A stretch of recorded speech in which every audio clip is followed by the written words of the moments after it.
ثلاثة أندية عملاقة في الدوري الأوروبي تبع في زوز جوارات التوانسة ومنهم جوار أقل من 17 سنة. قاعدين نحكوا على البايرن، النادي الألماني الكبير واللي حاليا متصدر الشامبيونز ليج، وزيد نادي أجاكس الهولندي واللي حتى هو مشارك في دوري الأبطال لكن حاليا في الترتيب الأخر. زوز الكيبات الأوروبية هذوما قاعدين يتبعوا في جوار أقل من 17 سنة واللي قاعد يلعب في كوب دو موند في قطر. قاعدين نحكوا على أنيس السعيدي واللي سبق له إنه البايرن بعثت له عرض لكن ايكيبته رفضت لسبب ماهوش معروف، لكن حاليا البايرن قاعدة تتبع فيه وممكن ياسر اللاعب ينتقل إعارة لمدة 15 يوم باش النادي يتعرف عليه أكثر.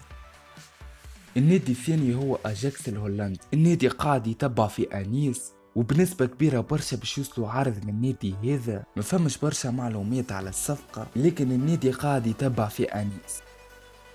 النادي الثاني هو نادي من الدوري الانجليزي واللي هو نادي ليدز، النادي قاعد يتبع في الجوار وبنسبة كبيرة باش يبعث له عرض في الميركاتو الشتوي. كل ما علينا ان نقولوا حظ موفق اللاعبين المحترفين وزاد اللاعبين المحليين، واستناونا في جديد وتوا نخليكم.